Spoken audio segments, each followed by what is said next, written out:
Okay, we're at Facebook and we are recording to YouTube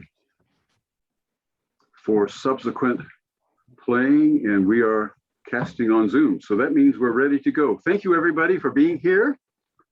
It's a delight to have everybody on board. It's a delight to have Dr. Bruinsma with us, and we will benefit from hearing about Erasmus today.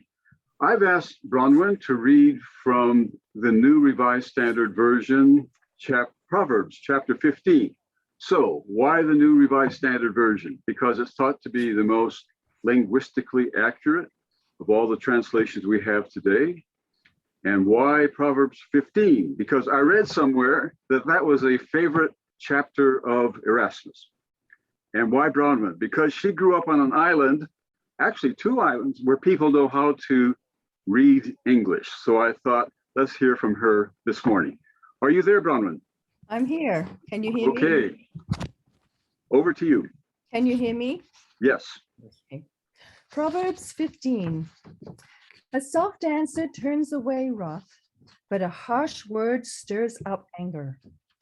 The tongue of the wise dispenses knowledge, but the mouths of fools pour out folly. The eyes of the Lord are in every place, keeping watch on the evil and the good. A gentle tongue is a tree of life, but perverseness in it breaks the spirit. A fool despises a parent's instruction, but the one who heeds admonition is prudent. In the house of the righteous there is much treasure, but trouble befalls the income of the wicked.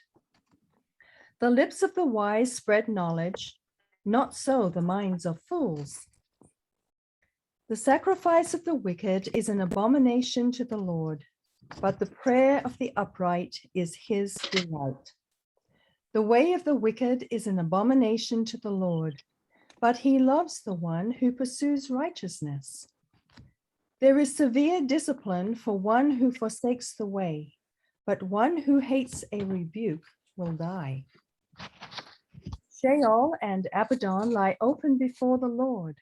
How much more human hearts? Scoffers do not like to be rebuked.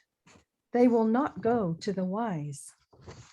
A glad heart makes a cheerful countenance, but by sorrow of heart, the spirit is broken. The mind of one who has understanding seeks knowledge, but the mouths of fools feed on folly.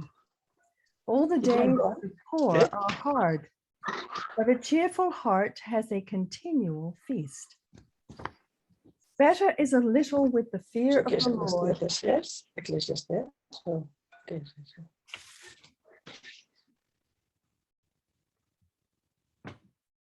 Better is a little with the fear of the Lord than great treasure and trouble with it. Better is a dinner of vegetables where love is than a fatted ox and hatred with it. Those who are hot-tempered stir up strife, but those who are slow to anger calm contention. The way of the lazy is overgrown with thorns, but the path of the upright is a level highway. A wise child makes a glad father, but the foolish despise their mothers. Folly is a joy to one who has no sense, but a person of understanding walks straight ahead. Without counsel, plans go wrong, but with many advisors, they succeed. To make an apt answer is a joy to anyone, and a word in season, how good it is. For the wise, the path of life leads upward in order to avoid Sheol below. The Lord tears down the house of the proud, but maintains the widow's boundaries. Evil plans are an abomination to the Lord, but gracious words are pure.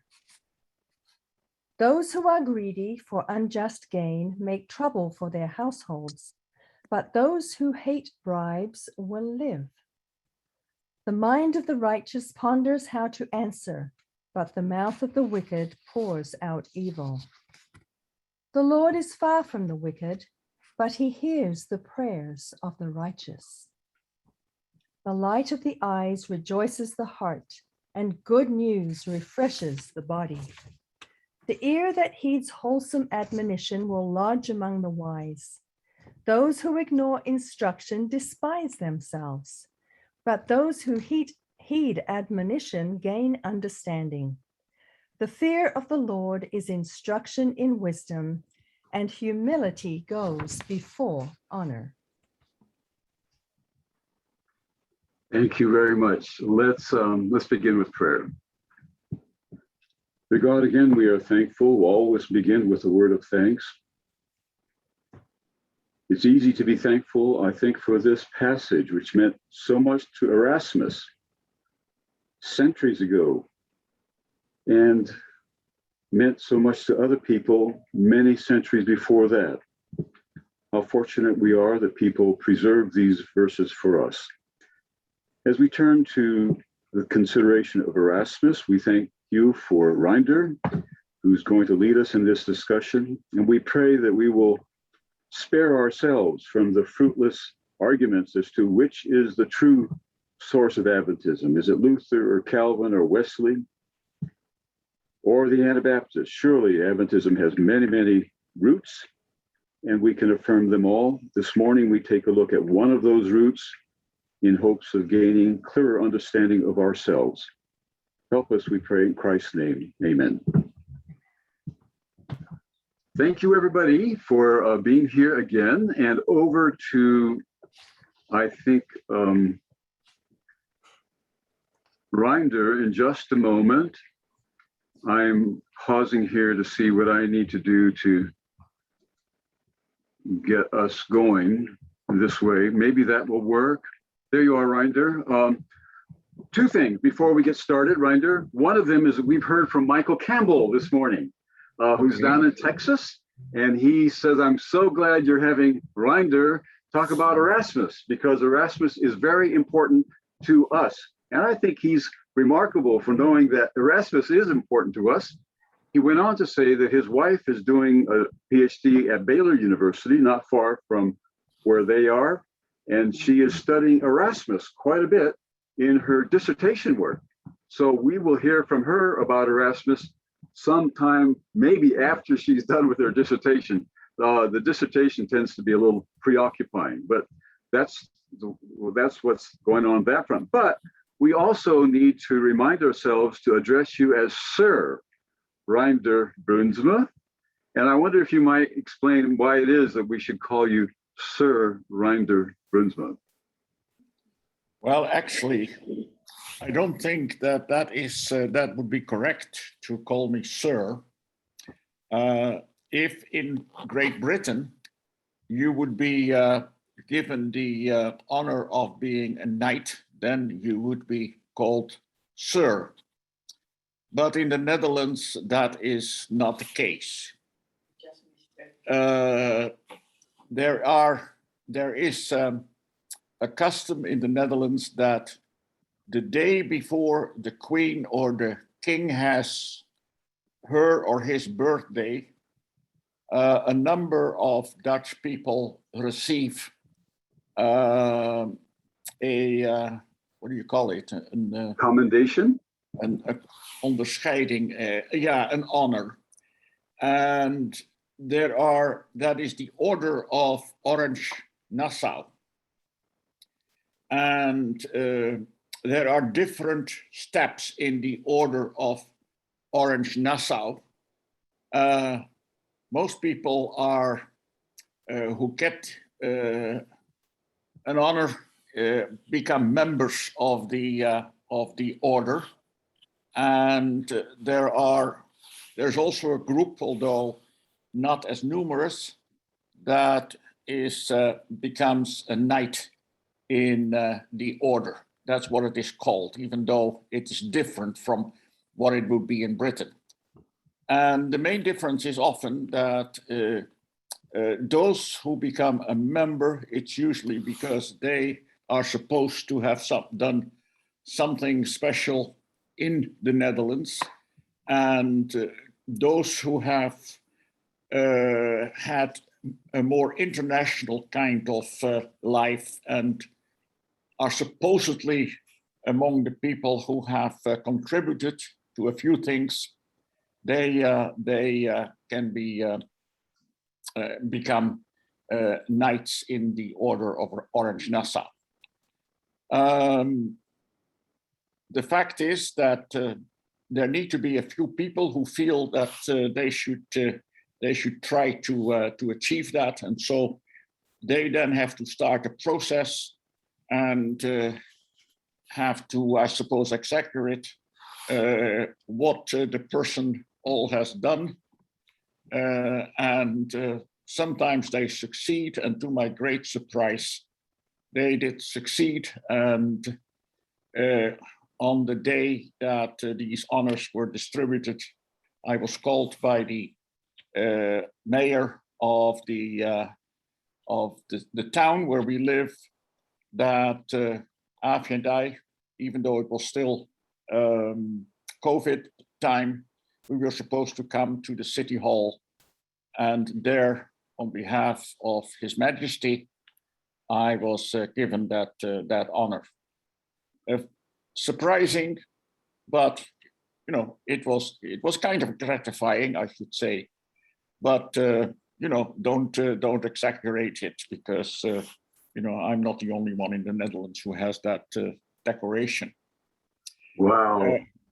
What I would just like to add is that the mayor really had done his homework, and he had been reading up on Seventh-day Adventism, and he had also tried to read some of the stuff that I had written, and so his speech was really very nice and very knowledgeable. After a couple of days later, I sent him a book that I had written on living and thinking as a Christian, and it's only in Dutch, so I can't send you a copy. Well, I could send you a copy, but your Dutch is maybe not quite up to speed. And so I sent him that book, and then I didn't hear anything for a number of weeks.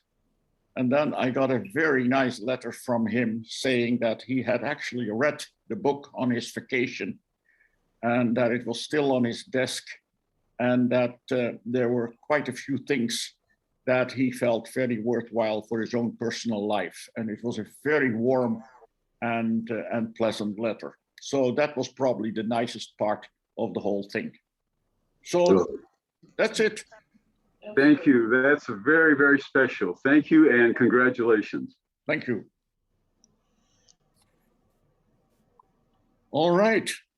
I suppose that we're going to Erasmus after we have had our introduction to the series last week, and about the fact that it's good to have people who have responsible dissent while remaining loyal to the Christian church and often to the denomination that they were part of. Now, we are going to talk in the coming weeks about a number of examples of people who remained loyal and but manifested responsible dissent. And I must say that I do not feel that I am an expert on all these different people. And so don't expect me to know everything about these people. And there may be things that you would like to know and to which I have no answer. But yet I hope that it'll give some information about some of these people, and that there are some things that will be worthwhile to discuss together. And so we go to Erasmus, and I'm going to get my PowerPoint. And let's see, share screen. I'm actually getting better at this. Here we are. Desiderius Erasmus.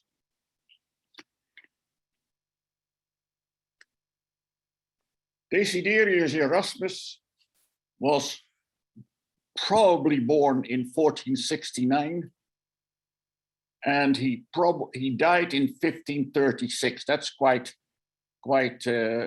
certain that that was the year of his death. And it's good to know that he was actually almost contemporary with Luther, 1483, 1546. So there was quite a bit of overlap between the life of Erasmus and Luther. You have the statue of Erasmus in Rotterdam, and Rotterdam is now also known for all kinds of things that bear the name of Erasmus. They have a beautiful bridge, that is the Erasmus Bridge. And then there is the Erasmus University, one of the best universities in the Netherlands, in Rotterdam, with approximately 30,000 students.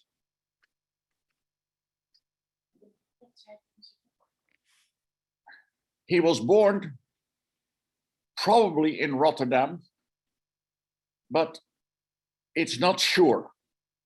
Some say that he was in Gouda, but in one of his books, Erasmus says that he was Gaude conceptus and Rotterdami natus. That is conceived in Gouda, and or I think you could probably pronounce it Gouda, you know, Gouda cheese, and born in Rotterdam. Well, it's not sure, but it's more likely that he was born in Rotterdam than in Gouda. Date of his birth, probably on the 28th of October. Have they started? They have started, Yeah, Daddy? yeah, just wait. Oh, Probably born in October, 1466 or 1469. Actually, in the writings of Erasmus himself, there is some confusion as to which year it was exactly. His parents were a priest called Gerard or Gerrit, and his housekeeper, Margaretha. That was not too much of a problem, even though it hindered the career of Erasmus. Erasmus' original name was Gerrit, the son of Gerrit, Gerrit's son. But that was changed to a Latin name, and that was quite common for people who start to study or write to assume a Latin name. Erasmus Desiderius, the one who was wanted, who was desired. He went to the Latin school in Deventer, a city in the eastern part of the Netherlands. And the head of the school there was the famous Alexander Hegius, who was a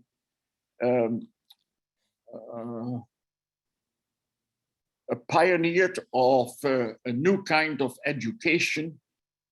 And so far, most of the teaching was in Latin, but according to Hegius, learning Greek was also essential for intellectuals. And so he introduced Greek as one of the languages for the study, what we would call secondary education. Unfortunately, the parents of Erasmus died when there was an outbreak of the plague. This was when he was about 15 years old. His guardians then decided to send him to a boarding school of the Brethren of the Common Life. And I'll say a bit more about that a little later, near 's-Hertogenbosch, which is in the southern part of the Netherlands. Now, there's not that much distance between all these towns because you know that the Netherlands was and is a very small country. After he had been for a number of years at the boarding school, of the Brethren of the Common Life, he was sent to a monastery near Stein, a little further south, where this must belong to the order of the Augustinians. And most of you would know that Luther also was a member of that order before he left the monastery. Erasmus was ordained as a priest in 1492, and then he became soon the secretary of the Bishop of Kamerik. That is the Dutch name. It's also called Cambrai. It is what is now just the northern tip, western tip of France, near the Channel. A couple of years later, he started his studies in Paris. And from that time onwards, he manifested a great dislike for what is called scholasticism, and we'll come back to that as well. He did travel quite a bit during his life to England, Oxford. He lived in England quite some time with Thomas More, and also was very close with another humanist, John Colet. In the years following, he traveled to Leuven, which is in Belgium, Paris, again to England and Italy. And in 1506, he obtained his doctorate in theology in Turin, northern Italy. He taught for a number of years at Cambridge, at Queen's College, was finally able to get dispensation of his monastic vows. And then we find that he spends time writing mostly in Basel, in Switzerland, and later in Freiburg, which is Germany. And he died and was buried in Basel, which is also in Switzerland.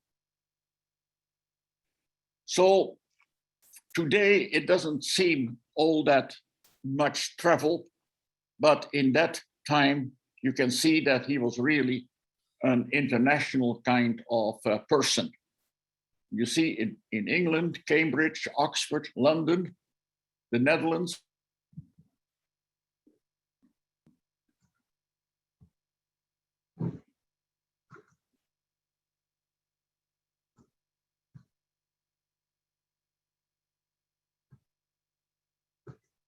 You are muted. We can't hear you.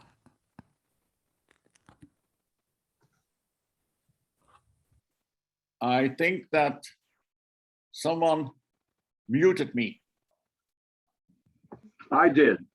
Okay. By mistake. I was trying to mute others, and by mistake, I muted you as well. So I think maybe back up about a minute. Okay. Let's see. Did you see this? Yes. And you also heard my comments. And I was just saying that he actually traveled quite a bit. And for a person in those days, these were significant trips to make. And sometimes that was very difficult for Erasmus, because he was not a rich man most of the time, and often had to travel in very, well, let's say less than luxurious circumstances. There were some personal issues in the life of Erasmus. His illegal birth, which meant that he was limited in the kind of church career that was open for him. His father could continue to be as a priest. That was not so much of a problem. But for Erasmus, for the extra marital son, that was a bit of a problem. He had a great dislike for monastic life. It was not his own choice. His guardians had forced him to go into a monastery. And for many years in his life, he struggled with finances. His guardians did not really give him all that much money. He had no regular income during many years, some income from private tutoring and from the books that he wrote, some of the gifts that he received. He was for many years searching for a mecenas, somebody who could treat him with a significant amount of money, but he did not really succeed. And he was also not very successful in searching for a church office for a prebendary so that he would have a regular income. There have been rumors about the fact that he was gay. He never married, and he is not known to have had relationships with ladies. But the rumors that he was gay have never been proven.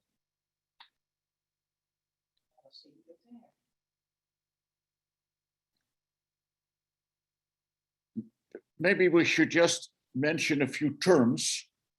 I mentioned already the term scholasticism, and Erasmus had a problem with scholasticism.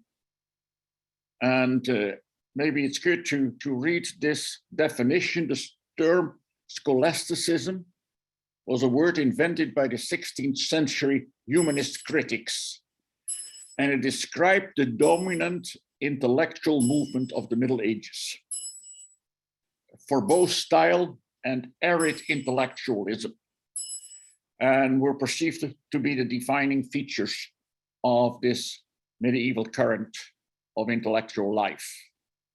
And so the humanists criticized the scholastics for concentrating on legal, logical, and rationalistic issues at the expense of genuine moral and ethical issues. In one word, one might say that it was a very formal way of approaching the issues of life. Erasmus lived in the time of the Renaissance, a period of new growth and interest in the areas of art and literature, starting so from the 15th and 16th century, spreading from Italy, Florence in particular, further north. And when the 100 Years' War ended, that meant that a new period began and the cities could grow rapidly. And that helped also the development of rationalism, Renaissance, sorry. Merchants in the cities of Northern Europe, Central Europe, were growing wealthy, many of them at least, and were willing to sponsor artists. And in England and France, after the 100 Years' War, there was a unified kind of reign under strong monarchs who also were art programs. So this helped to develop the Renaissance, and that was part of the milieu of Erasmus. Renaissance and humanism, and Christian humanism. Let's see, where's humanism? Here is humanism. The Renaissance, humanism was a revival in the study of classical antiquity. At first in Italy, spreading further, and meaning that now also education was focusing on a number of things that it had not been focusing on before. The humanities, including grammar, rhetoric, history, poetry, and in particular also moral philosophy, much based on the Judeo-Christian values. And here we have two people who were very significant in humanism as Christian humanists. Erasmus also often referred to as the Prince of Humanitas. He translated and edited ancient publications, for instance, many of the Church Fathers, and he acquired great expertise in Latin, mostly self-taught, and later also in Greek. He became very closely connected with Thomas More, born in London. More was a lawyer, scholar, a writer, but also a politician, member of the British Parliament during the reign of Henry VIII, wrote Utopia, describing the ideal society, an island society. But unfortunately, it did not end well with Thomas More. And when he refused to sign the so-called Act of Supremacy, that is, that he did not want to recognize Henry VIII as the head of the English Church, the Anglican Church, he was locked up in the Tower and then also beheaded in 1535. But he was a very important person with great influence also on Erasmus. Erasmus was influenced, certainly in his younger years, by the Brethren of the Common Life. This was a Roman Catholic, pietist, religious community that was founded in the Netherlands in the 14th century by somebody called Gerard de Grote. He had been a successful worldly educator, but then was converted, had a religious experience, and preached a simple life of devotion to Jesus. And this simple approach to religious life received the name Devotia Moderna, modern devotion. One of the great fellows, part of this Devotia Moderna, was Thomas à Kempis, The Imitation of Christ. And that book is still in print after all these centuries, and it's still quite readable. The Brethren of the Common Life established a series of convents for men mostly, but also a few for women. And these convents had boarding schools, and it was in one of these boarding schools that Erasmus spent a number of years. In these convents and in these boarding schools, but especially the monks or the brethren in these convents, and many of them were occupied with copying manuscripts. Copying manuscripts was something that was coming to an end when printing became more common. And it was also in this time, and this has very much to do with the other developments that we just described, but that printing became something that made it possible to produce books in larger quantities. There is a lot of discussion about the question who actually invented printing. And we as Dutch people still maintain, or some maintain, that it was actually a Dutchman in Haarlem who invented printing. But it is it's more correct to say that Gutenberg, he was originally a goldsmith, but that he invented printing with movable print. He began with printing, experimenting with printing in Strasbourg, and then returned to Mainz, where actually there were quite a few German exiles also in that period who had established Reformed churches. Some of these places, and Mainz was one of the places where there was a Reformed community. Gutenberg was part of that. By 1450, he had a printing machine perfected and ready to use commercially. That had an enormous impact on humanism, on the Reformation, and certainly also on the career of Erasmus. Because Erasmus was a very prolific, prolific writer. He was a letter writing as there have been few. He seemed to have corresponded with over 500 people, and most of his letters have been preserved and are available in his the publications that he left behind. He, besides all his letter writing, he edited several works of the Latin Church Fathers. He wrote on a number of general subjects and church subjects. And it is estimated that by 1530, the books by Erasmus were about 10 to 20% of all book sales. Unfortunately, there were no copyright rules, and often editions were copied, duplicated without his prior consent. Well, that's not such a strange thing, because we still find that also today.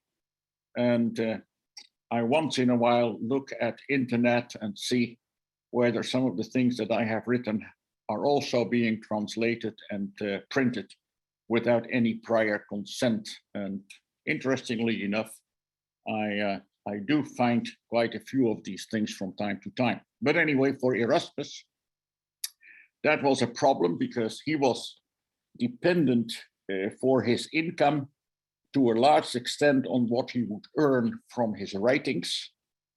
And very often he did not get his royalty payments in cash, but in a number of printed copies. And so then, you know, he had to work as a literature evangelist, a colporteur, whatever you want to call him.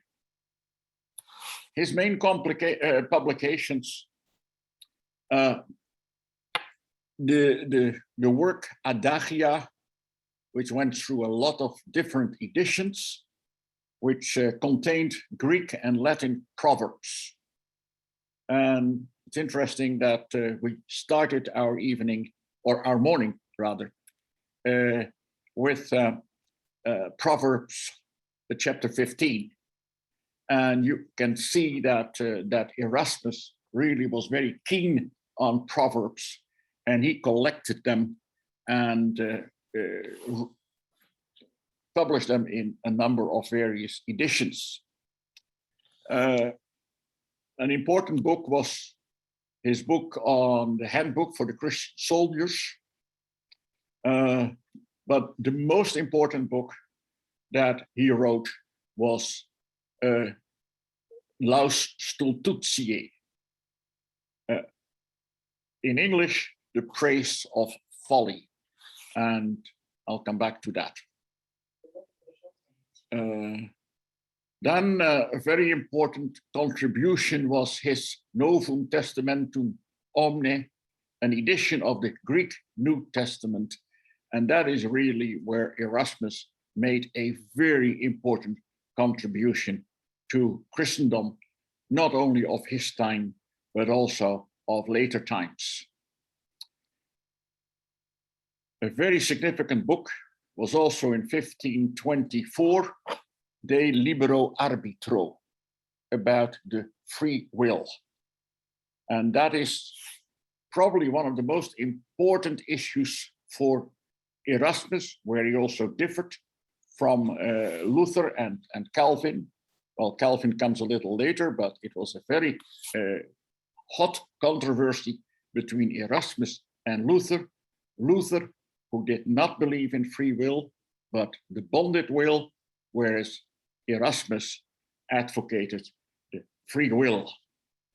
And then there were other books, for instance, the Manual of Preaching, etc., which Erasmus wrote.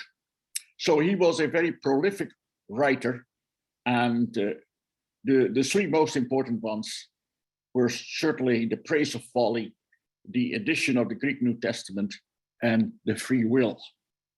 He probably made most of his money, to the extent that he made much money, was from this first book, Adagio, which was went through many editions, and that was something that brought him a reasonable amount of income. Let me see. The Praise of Folly. It was a satire, an attack on the superstitions and other traditions of European society. Satire on the Western Church. Written originally in Latin, Laus Stultutiae, and then translated in English and in several other languages later on. It was written to amuse his friend, Sir Thomas More. Actually, he wrote most of it while he was staying in the house of More. It's a mix of fantasy and satire, narrated by the personification of folly, dressed, as you see to the right on the picture, as a jester. It lambasts human pretensions, mocks theologians and monks, and it has praise for the folly of simple Christian piety. The book became an instant success. Well, when you read a modern English translation, even then it's not that easy reading. But let me just read a few sections that gives the impression, a good impression, of what Erasmus thought of Christianity and the clergy of his days. Or what should I say of them that hug themselves with their counterfeit pardons, that have measured purgatory by an hourglass, and can without the least mistake demonstrate its ages, years, months, days, hours, minutes, and seconds, as if it were a mathematical table. So he's making fun of purgatory and those who can tell you exactly how long a person would be in purgatory. Or what of those who, having confidence in certain magical charms and short prayers invented by some pious impostors, either for his soul's health or profit's sake, they promise to themselves everything: wealth, honor, pleasure, plenty, good health, long life, lively old age, and the next place to Christ in the other world, which yet they desire may not happen too soon, that is to say, before the pleasures of this life have left them. So what to say of those people? It's quite a long sentence that they, yes, certainly are looking forward to eternal life, but they are not in a hurry. At first want to enjoy all the pleasures of this life. And he's talking here in particular about the clergy. And well, I'm just looking at my watch. He's talking about an ocean of superstitions. Your priests make no scruple to receive and cherish them as proper instruments of profits. And he is coming back and back to that the clergy is trying to make money, and that is really their greatest interest. Almost all Christians being wretchedly enslaved to blindness and ignorance, which the priests are so far from preventing or removing that they blacken the darkness and promote a delusion, wisely foreseeing that the people, like cows which never give down their milk, so well as when they are gently stroked, to part with less if they knew more. Well, it is not easy reading. It's long sentences, but you get the gist. And he talks about the popes that supply the place of Christ, and rather than trying to imitate his life and to wit his poverty and doctrine, etc. So much wealth, a little bit further down, so much honor, so much riches, so many victories, so many offices, so many dispensations, so much tribute, so many pardons, such horses, such mules, such carts, and so much pleasure. Would it lose them? That is to say, when they would try to be the kind of leaders in the church that they are supposed to be. There are other books by Erasmus that are very critical of what is happening in the church. In his Colleges, criticism for the monks and the church leaders for taking vows of poverty, and then not honoring them. Assault on erroneous church practices. He was very much against war. And that is also one of the things where he differed from Luther. And he was disgusted by the fact that Luther was taking sides in the Boer War, the war against the what do you call them? Yeah. Anyway.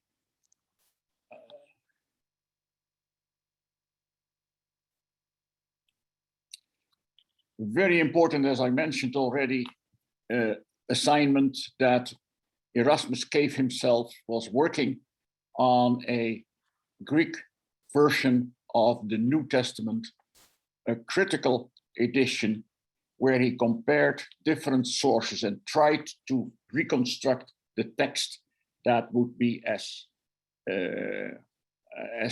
careful and as correct as he could. He collected all the Vulgate, those are the Latin Bible translations, and he polished the Latin, but then he also worked on the Greek text, and he enabled the qualified readers to verify the Latin text. They could compare the Greek and the Latin. And he himself published the first Greek New Testament in 1516. One of the significant facts of his version was that he omitted the so-called Comma Johanneum.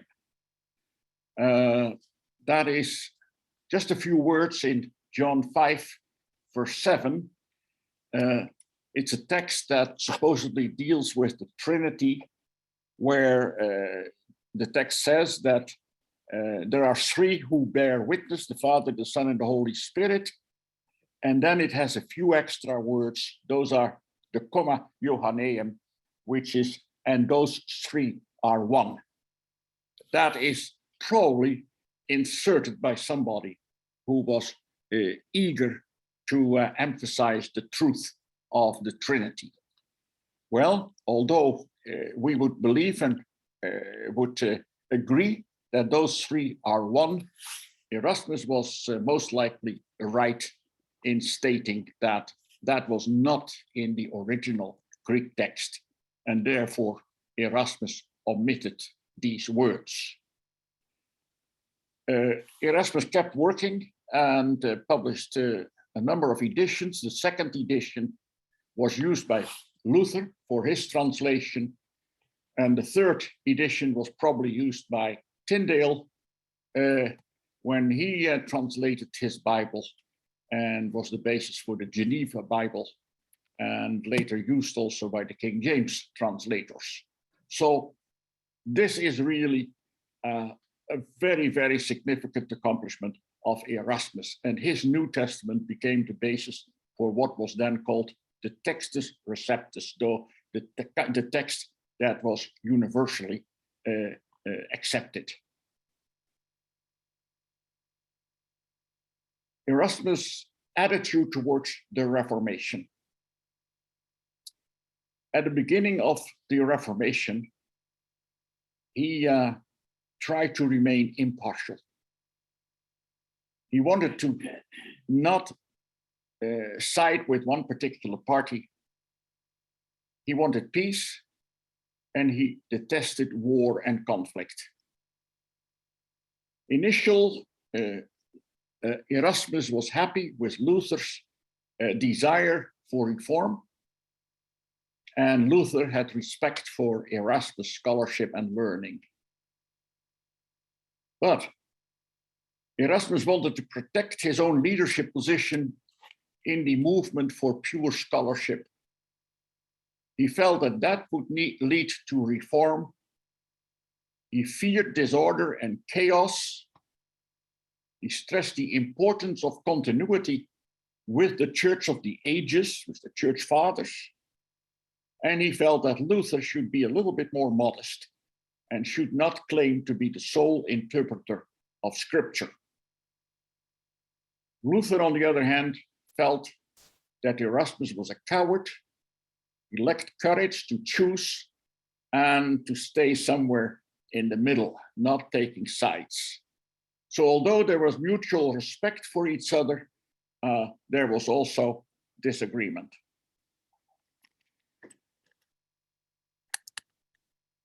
Luther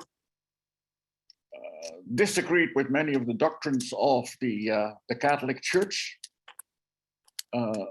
Erasmus remained more loyal to certain basic doctrines of the Church, the seven sacraments, virginity of Mary, and the presence of Christ in the Eucharist. So that's where he differed from Luther. But he strongly defended lay access to the Bible. Now, there, of course, he agreed with Luther. He also wanted to have the lay people read the Bible. He had a dispute with Luther about free will, and that was really a major disagreement between the two men. He defended tolerance, opposed the death penalty, which was quite unusual. And he wrote to Holbein, "It is better to cure a sick man than to kill him." He opposed Luther's role in the Peasants' War. That was the word that I was looking for. Iconoclasm, destruction of images. And he was also very much against some of the extremism of original early Anabaptist. He said so many things that fighting and conflict and war, if that is the outcome of reform, he wanted to have nothing to do with it. Just a few words about the issue of free will. Luther saying that actually the human will after Adam's sin was so dishonored that it was not really free anymore, and unable through its own power to make even the slightest positive response to God's saving grace. But Erasmus, and he wrote about it in this book, Hyperapistis, he analyzed all the biblical passages that he felt supported free will. And here Erasmus had a great influence on later champions of free will, Arminius in particular, whom we will talk about next week, and through Arminius, of course, with many other Christians and denominations later on. Well, I see that my time is almost gone. And let me just point out a number of points of interest. Erasmus had a great interest in education reform, an interest in language and literature. Well, when it comes to our own denomination, we have had interest in education reform. maybe not as much interest in literature as some of us would have liked. Erasmus went back to original sources, a dislike of scholasticism, of formalism, critical of historical and contemporary church practices, urging reform. He advocated tolerance and peace, and his theological ideas, practical piety and free will. And I think some of these things are very close to our heart as well. So in many ways, there are things in Erasmus that we like, that we find are very positive. A number of questions, maybe for discussion. The Praise of Folly. It was an effective use of satire. And one of the questions that we may want to discuss or look at is how can various literary forms be a vehicle for explaining philosophical, theological, and spiritual messages? So can we use that kind of literary forms to convey a message to the people around us? There are books that I think quite successfully do that. And I mentioned just a few at random.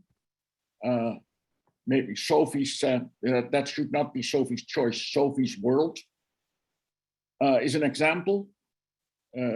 Some of you may know the book written by a Norwegian author originally and translated in many languages about a novel type book helping a girl to discover answers to the great questions of philosophy. The Narnia Chronicles, they are more well-known. C.S. Lewis, and related somewhat to Tolkien, of course. A way of talking about the great controversy in a very unique way. The book, The Shack, I was made aware of that book a number of years ago, and at first, couple of first chapters, I wondered whether I was going to read it, but then continuing, it is really a fascinating novel about suffering, about answers to suffering, and about the Trinity, God the Father, the Son, and the Holy Spirit in a very unique way. And actually, I think convincing many people that we must be very careful in trying to divine who God is, because he is in many ways so surprising, so many aspects that we must yet discover. So my question would be, could we do better as Adventists in using different types of literature, novels, for instance, to talk about some of the things that we believe in? We do have some novels about eschatology, about what happens in the time of the end and when the Great Tribulation, etc., comes. Now, I have not read that many of them, but what I have read is not very good. Can we do better? Is there a way that we can reach people with our message through the use of different literary forms? And maybe we need a more positive attitude towards culture and literature. So this is just something that we may come back to in our discussion. Erasmus was critical towards scholasticism, traditional theology, but he emphasized in particular the continuity in Christendom. And he felt that we must go back and must remember, rediscover, and continue to emphasize that what was useful, that what was good in the past. Early Adventists, they were critical towards the theological traditions of the 19th century, but we see there was also a continuity with many aspects of Christendom and of certain branches of Protestantism. And I would like to ask the question, is there enough stress on continuity with the past and on the bond with other Christians? And are we critical enough of our own traditions? So then another question for discussion, leaving or staying? For many Adventists, that is a pressing question. Erasmus objected to many features of the church of his time, but he decided to stay with his church. Now the question is, was his decision at least partly motivated by principle, or also partly motivated by pragmatic considerations, such as financial benefits, personal safety, social relations? And that leads to the question, to what extent may pragmatic and non-theological considerations legitimately motivate people to stay with their church, with the Adventist church? So,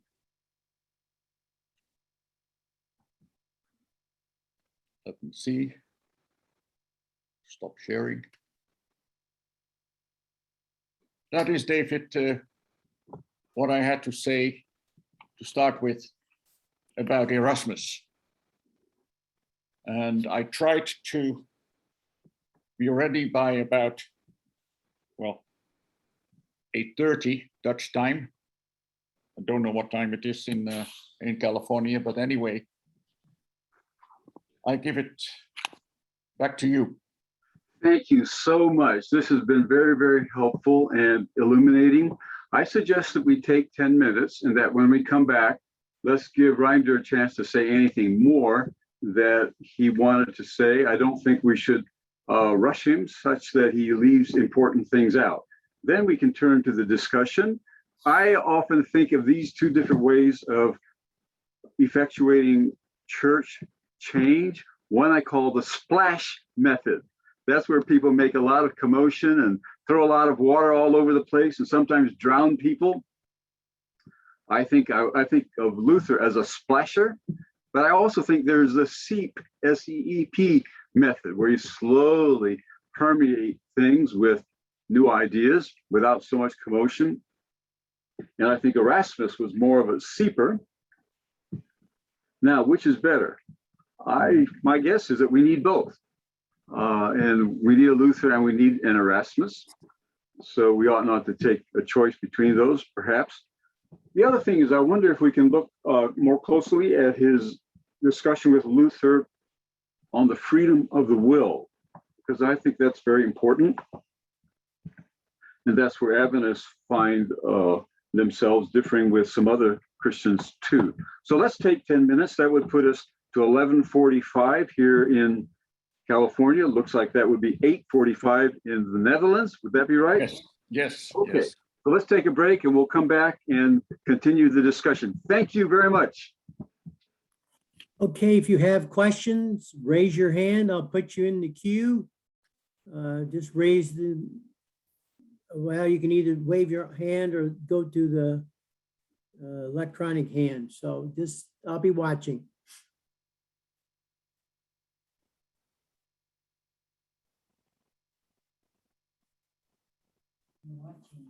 Just a reminder, anybody can say anything he or she wants, but YouTube is on and Facebook is on. So keep that in mind as you converse with each other.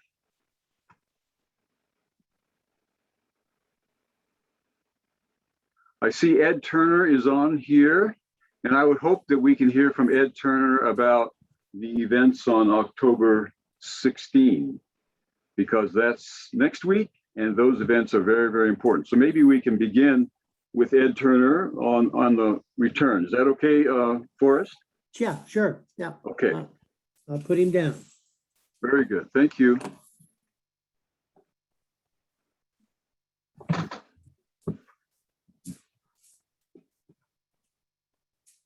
Oh,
Greetings to you, Eduardo.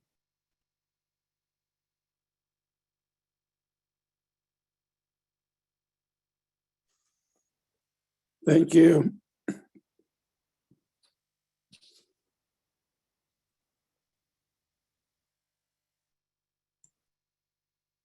I'm assuming you're home in Mexico. Yes, still.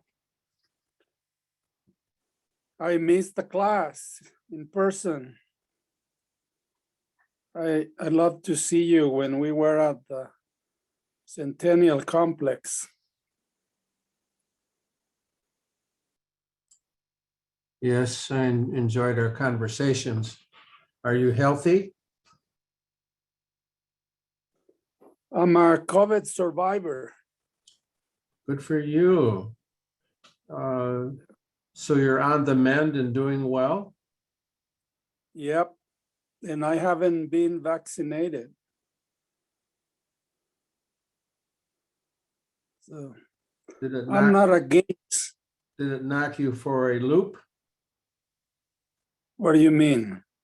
Were you pretty sick? Oh, yeah. Nigh on to death? Not close, but very, very uncomfortable. Well, thanks for the good report. I hope nobody get it. No one of the class.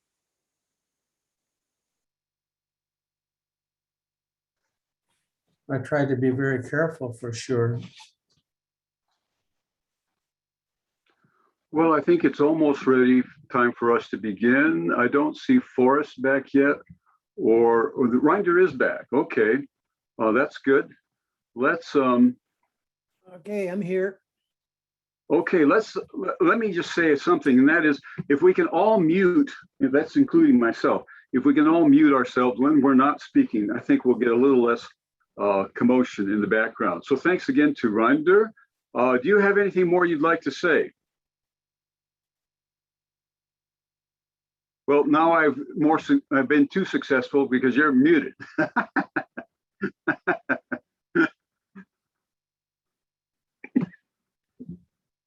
Yes, I thought I had unmuted, but apparently not. Anyway, well, maybe we should start our discussion. And one of the things that I find very interesting, and maybe we can spend some time talking about that. Erasmus, he said many unpleasant things about his church, and he really did not like many of the things, doctrines, but in particular the church practice. But yet he stayed with his church. And then you have Luther, who shared many of the same ideas, but he was one of the people who decided to leave his church. When we look at ourselves, at our community, there are many who are wondering whether is this the place where they want to stay, or is there so much that they find difficult to believe in that they should be honest to themselves, so they wonder and perhaps leave? Or, well, do we perhaps agree with Erasmus that you try to do what you can from inside, and you disagree and you can even criticize, but you try to help things improve, and you stay. What do people think in our group?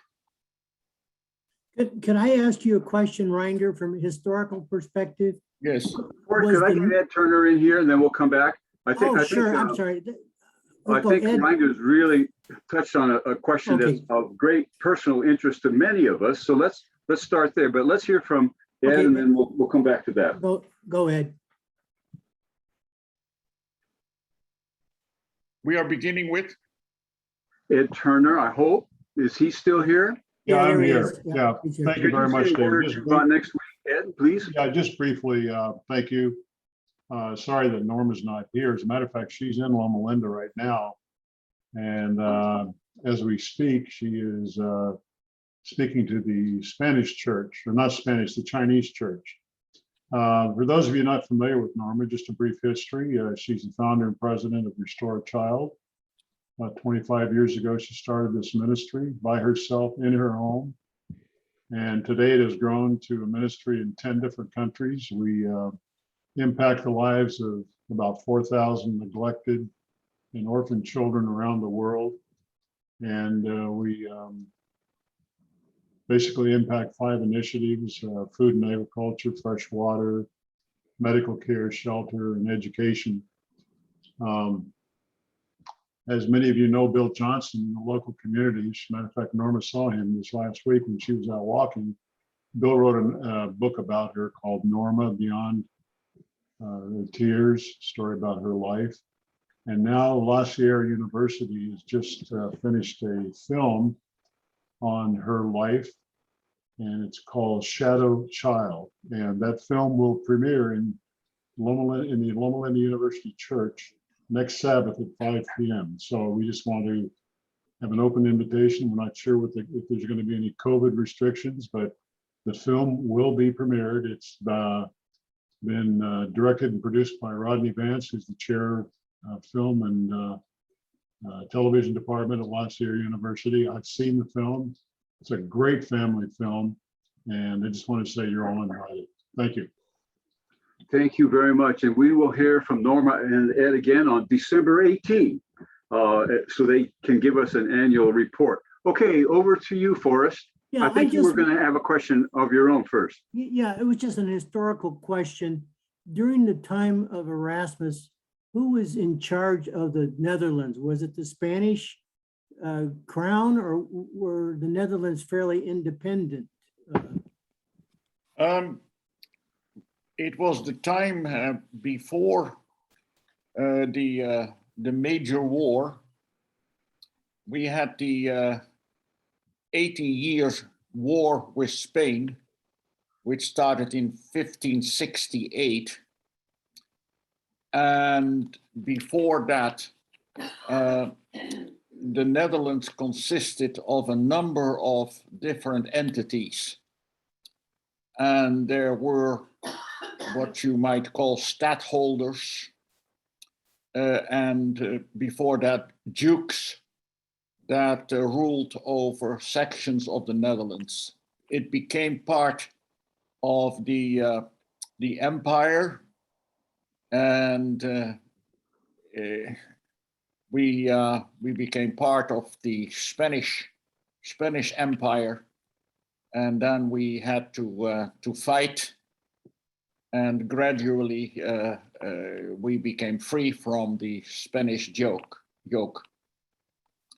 The 80 Years' War was not continuous fighting, and religion played a major role. A section that remained under the Spanish rule for a long time remained Catholic, and other sections where William of Orange gained the victory, and those who came after him, these sections of the country became mostly Protestant. So it's in that period that the Dutch were influenced by the Reformation, certainly first by Luther, but then more by Calvin, and also partly by the Anabaptists. Anabaptists in various sorts that were initially, some were quite extreme, but then Menno Simons, you may have heard that name. He gave his name to the Mennonites, Menno Simons was able to bring some order into the Anabaptist community in the Netherlands. But that's about it. Okay, but thank you very much. Yeah. I want to go Yeah. to David V. David? I should say maybe also that the Brethren of the Common Life, which I mentioned, were very influential for quite some time. And interestingly, if you will visit the Netherlands, then they are in the process of making a museum for Geert Grote, one of the pioneers of the Brethren of the Common Life. Okay, thank you again. I want to go to David V. Yes, this may be a little out of context, but I was thinking about the Praise of Folly and books that might follow in a anti-scholastic tradition. Just want to commend my favorite 17th century book, which is Puritan, and that is John Bunyan's Pilgrim's Progress, where you have personification of attributes such as pliable and honest and obstinate. And it's just, to me, it's a great book for ethical and moral consideration. Yeah. Yes, and one may wonder whether such books have not had more influence in many ways than some straightforward doctrinal books. And that maybe we could do better in reaching at least a group of people by having books that are in a different literary style. Narrative is almost always more appealing. Okay, thank you. Thank you. I'd like to go to Carol at this time. I had 3 fairly minor questions that I'm just curious about. One, I'm wondering if Luther and Erasmus had a personal acquaintance, or if they corresponded, or what was the nature of any kind of connection between them. They corresponded, and they did, of course, each write, and their books reached often the same people. And so that was the kind of discussion that took place between them. I'm not aware that they ever actually physically met. Okay, secondly, you had a point listed on your slides about a disagreement between them about the virginity of Mary. I wondered if you could elaborate on that a little bit.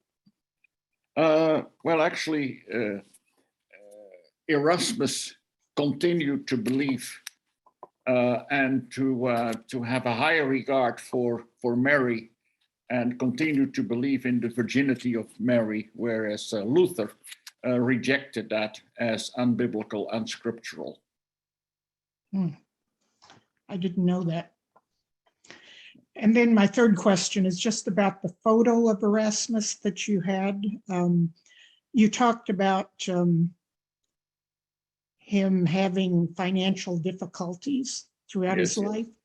But in that photo, he looked very elaborately dressed. Was that just loaned clothes, or what was that? Well, he did a little better financially, and he did also receive gifts, and he tried to find sources of money. But by and large, he continued to struggle, and to a large extent, he was dependent on income from his books. But yeah, he looks pretty nice. But those were in his later years that he looked like you saw on the picture. Certainly when he was still in the monastery and when he was in the period in his early travel. For instance, in the time that he was in England, he had to earn quite a bit of money by private tutoring, and that helped him considerably. But he was not a rich man. Thank you. Okay, thank you. I'd like to go to Peter at this time.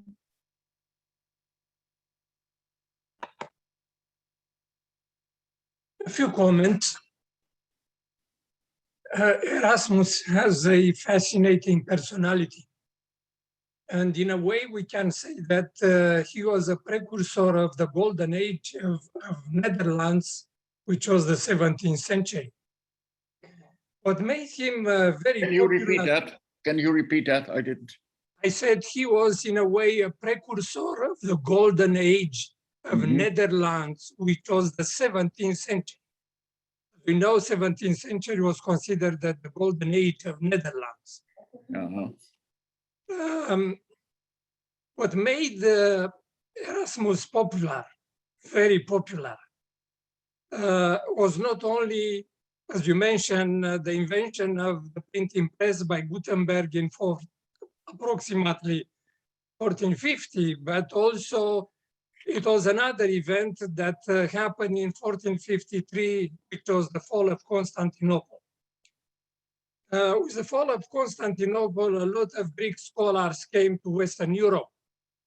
Until that time, was not too much interested in the Eastern Fathers, because Orthodoxy was considered kind of schismatic branch of Christianity and was not too much interested. But Erasmus, in translating his New Testament, was very interested in the opinion which the Church Fathers, not only in the West, but also in the East, had. And of course, that was very, very important.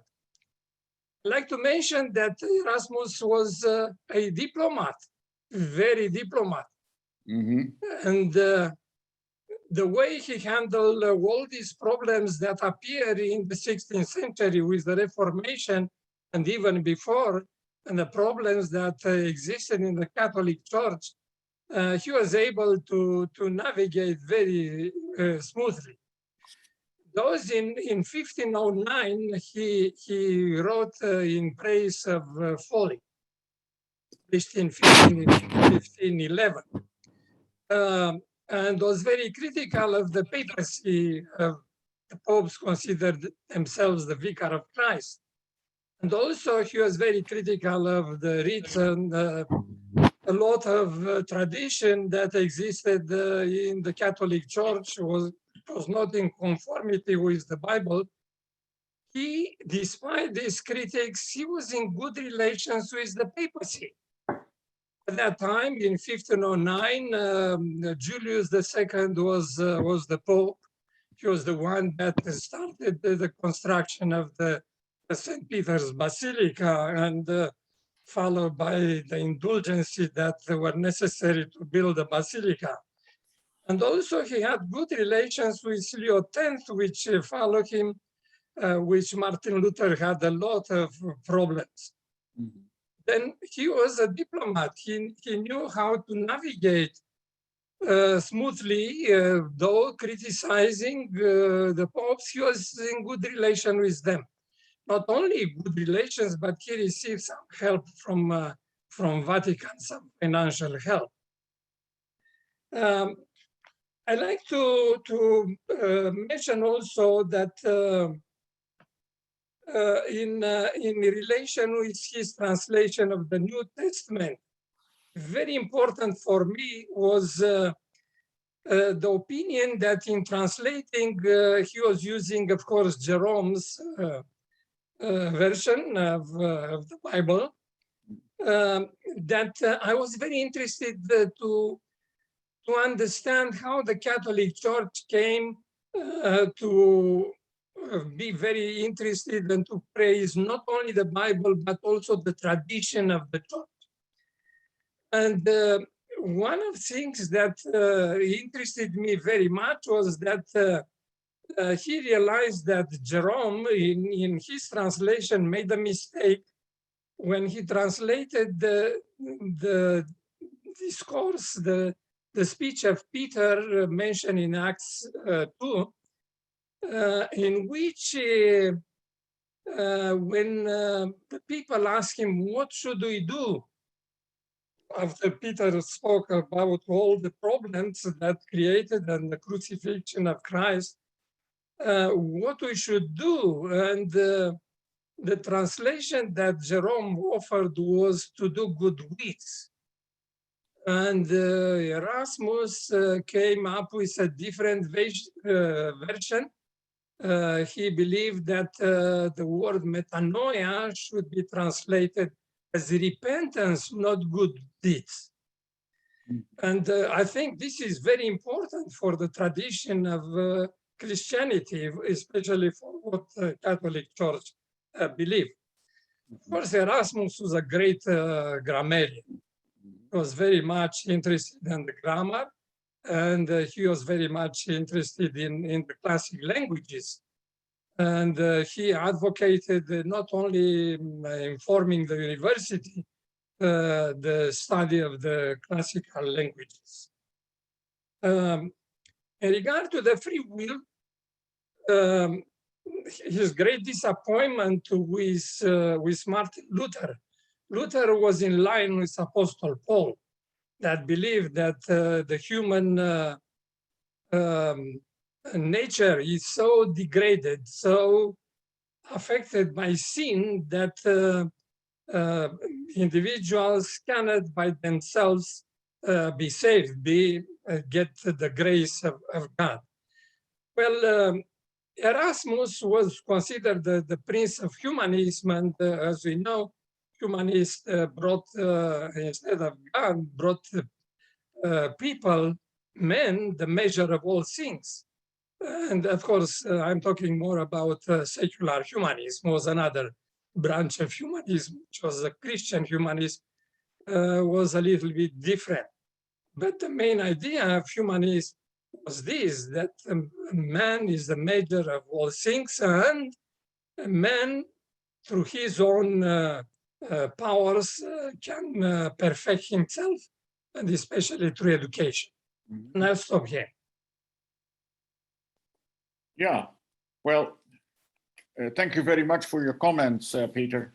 And they were not so much questions, but I much appreciate them. And I see that you know at least as much about Erasmus than I do, and probably more. Yeah, I think it's important to note that Erasmus was a great diplomat. But the question remains, is a person who has so many objections to the organization of which he is a member, should he not, was Luther not right in saying he should have made a choice? Now, I'm not saying that I agree with Luther, but on that, but still, this is a question that so many members, so many Seventh-day Adventist members do have. Where is that point that you say, okay, I can still be part of this, even though there are things that I don't like, even things that I disagree with. But there are other reasons why I prefer to stay. So are we more like Erasmus than Luther? I am probably more inclined to follow Erasmus than to follow Luther. But that was the question that I just put into the group. Yes, in regard to this question, my opinion is that we need both. We need Martin Luther to be direct when there is a great apostasy and we have to take a clear and direct position. I mean, watching, of course, our language, Luther sometimes was very rough in the way he expressed himself. Erasmus was a more diplomatic, but he's more elegant. The way he explained himself. But as I said, I think for the Adventist Church, we need both. We need Luther directness, and we need also Erasmus a desire for unity and keeping the church together. Okay. Okay. Thank you. Thank you very much.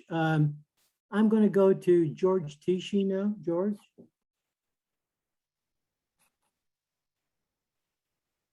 Okay, I guess I am unmuted, right? You are unmuted, yes. Okay. Well, thank you again, Sir Reinder Bruinsma, for this presentation. It was really, really great. Yeah, I think that the question that you are asking is fundamental.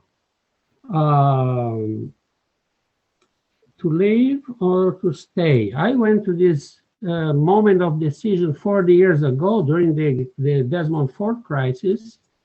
I decided to stay, although I became let's say a Fordian or whatever. I accepted his views, but that moment of decision is very difficult for people who are deeply rooted in the church, as I was all my life.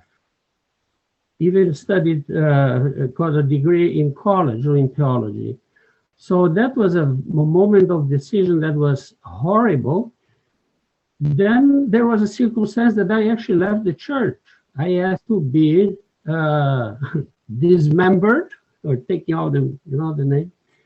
And 7 years later, when Smuts Van Rooyen was pastoring a church here in Riverside, I came back. Why? I came back because of roots, friends, family, the social aspect. And it doesn't make any difference to be inside or outside. It's what we feel better. I just think that people should not be criticizing. I have seen this a lot. Those who leave criticize those who stay. Those who stay criticize the other ones. That's not the point. Now, do you think that the question here, do you think that the Adventist Church can actually mature to a point of staying united, keeping people who strongly accept everything blindly, and those who see things differently? Basically, I'm saying those who follow Ellen White and those who follow sola scriptura. Do you think it's something that can actually stay together? Well, those are actually a lot of questions put into one. Let me say that you mentioned that you were even dismembered. I don't think it was quite that bad, was it, that you were dismembered? But I suppose you mean that you were disfellowshipped. Oh, well, it's good to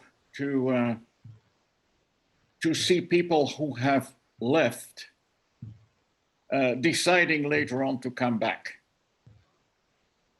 And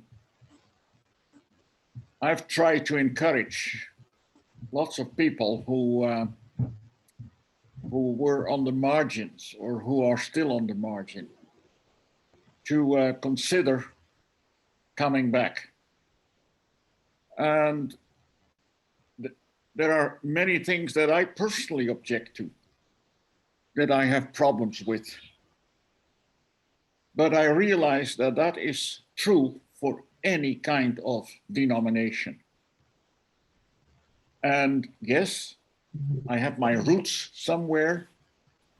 I have a social network.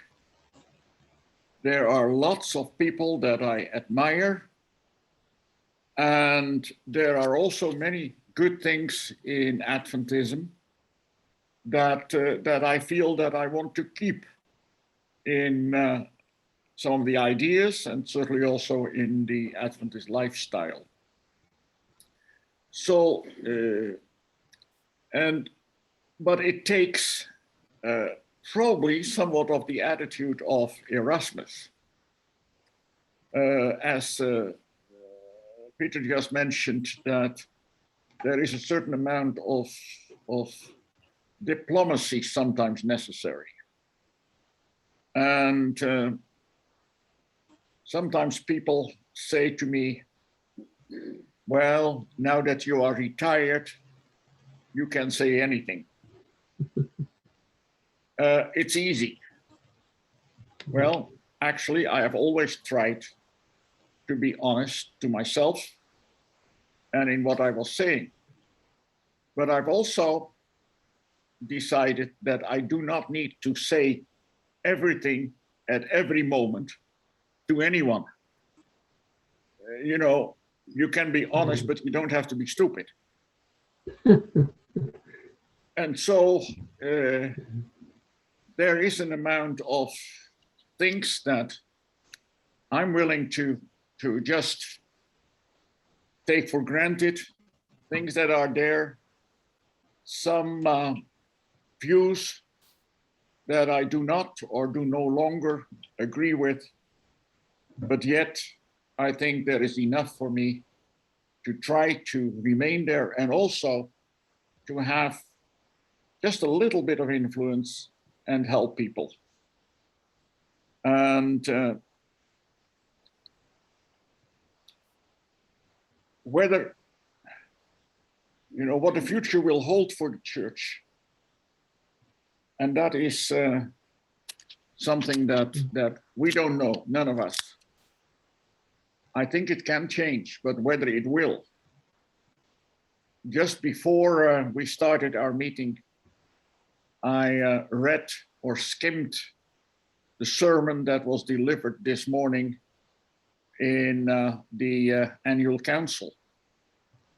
And our General Conference president gave the sermon. And when I looked at that, then I say to myself, well, you know, this is not the kind of church that I want to belong to. But then I know that many do not agree and that things can change. We had a general conference like president like Jan Paulsen. That was a total different story. And somehow I'm hopeful that the pendulum will move again. It has done so in the past. We have seen that from time to time there have been changes, etc. So, and whether the church will remain united, well, are we united now? To some extent. And maybe the COVID period has actually helped us to be a little bit more independent locally and to not worry too much about what is happening in the higher echelons of the church. And so maybe that has helped us in that sense, that we are more inclined to think of the church locally. But we don't know what will happen. I hope for change. And in the meantime, I try to be positive towards the church, and in particular to do something meaningful for people who are in doubt or who live at the margins of the church. And yeah, that's, am I rambling or do I make sense? You make sense. And actually, just one short word, the COVID situation helped, at least in my case, helped me a lot because I was always hopeful, but I don't see progress. And I came to a point when I could say, I don't care anymore. My name can stay there. Now there is Zoom. I can participate in places like this. There are good options when we can practice our spiritual thinking without having to think about the denominational insanity that's going on. It's like almost, I don't care anymore what they do. Whatever they do is their stuff. We don't have to be part of it. Intellectually, we are severed anyways by our own choice for knowing too much and being honest, as you said. So I think that this Zoom thing will change a lot. I don't see myself going to a physical church anymore in my life, but I see myself being interactions like this for the rest of my life. Thank you, Dr. Sir Reinder Bruinsma. Yeah. Well, I personally am grateful for the possibility of Zoom and the other platforms, but I would not miss the physical contact with people. And I think for many, continuing on Zoom for a while will be something that people will appreciate. It also depends a lot on your health, and it also depends a lot where you have other local churches in your vicinity that you feel comfortable with. Certainly, it has the advantage of you don't have to live in the same place in order to meet together, as is clear also in this Zoom meeting. But there are many who I think will continue or will come back to physical meetings because we're just all different. And yeah, so. Thank you. Okay, thank you very much. I would like to go to Simona now. Simona?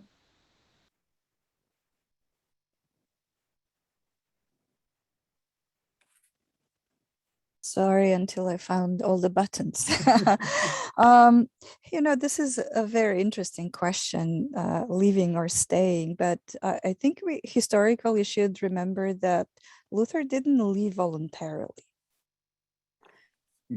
He was in a way forced to leave.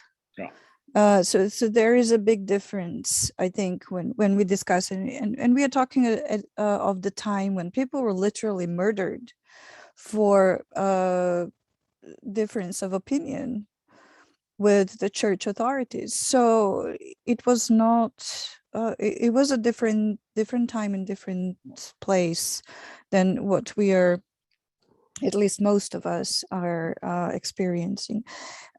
The question, that I am asking is, who do we follow? I mean, is this Church of General Conference or is this Church of Christ? And what is church? Is church General Conference or is church my relationship with God? And so I think in that different context, I think we are asking the wrong question, because the question is not, are we following 27 or 28 fundamental beliefs, or are we following whatever the president of GC says, but are we following Jesus? And I think that is an important question that we need to focus on in our response. And I can speak from my own experience. I went through a very difficult experience with my local church at the time. And I stopped going for a couple of months. And then my sister, who is not a Seventh-day Adventist, looked at me one day and he said, what are you doing here? You belong to church. Now, the question of belonging, I think, is a very important one, because that is a question that only I can answer. Do I belong? Now, we make people feel whether they belong or not. And that is a matter of individual relationships, the way how we treat people, the community in which we are growing up or living or communicating. And so that gives us that sense of belonging. But sometimes that change in how we think makes us feel like we no longer belong. But we still belong to God. And that's why, when I started thinking about it, I realized I belong to God, and that is where I belong. So whether my local church, whether my larger community, whether GC or anybody else says that I do not belong, they do not have the power to tell me that. And I should not fall in that false understanding that somebody else can define what is church for me. Mm-hmm.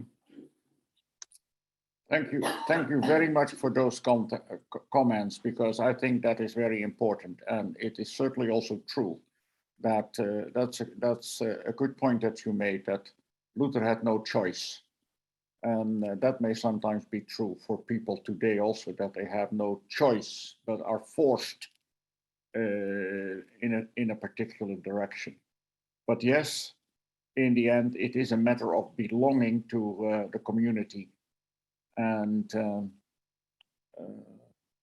but sometimes that is quite a challenge for some people in particular communities to have that sense of belonging. Okay, thank you. Let me just piggyback on that question, Reinder.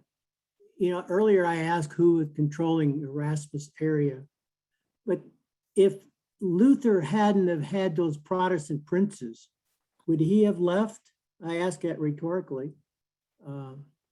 He might have lost his life. And where Erasmus may not have had that protection that Luther had. The religious affiliation of Luther was somewhat of a opportunistic decision.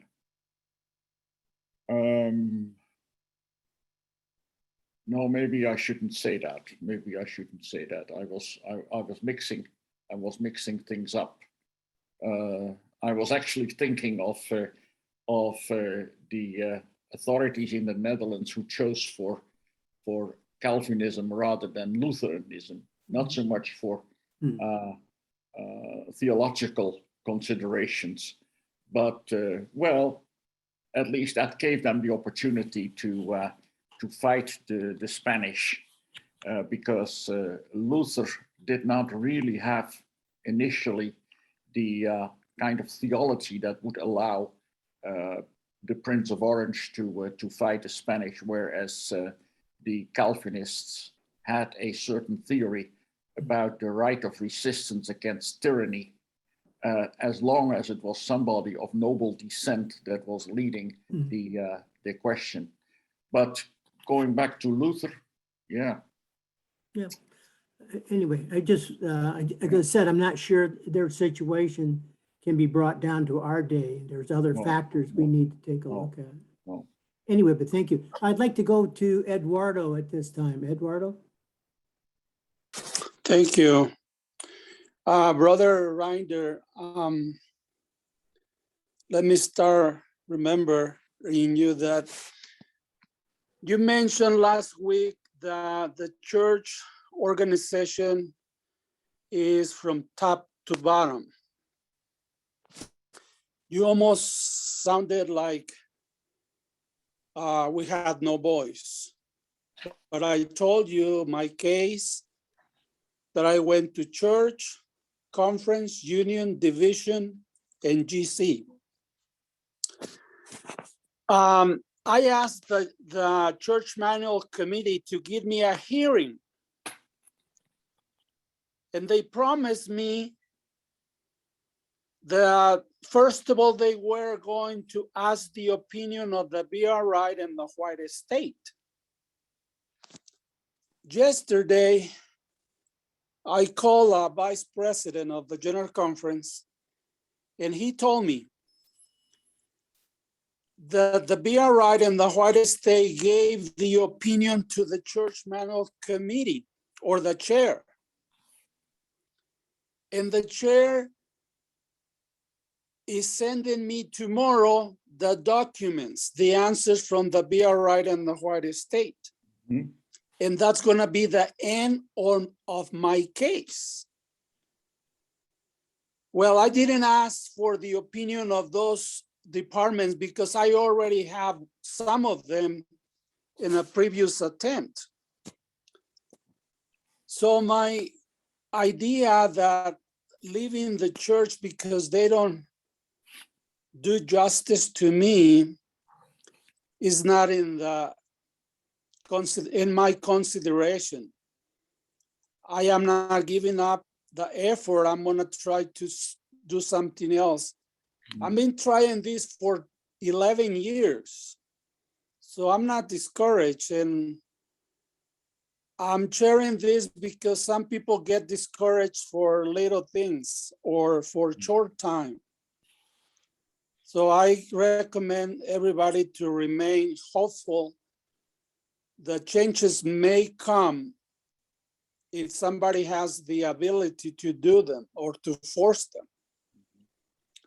And it's not a question, but I think it's a good example for your question, because your question was, should we remain or leave?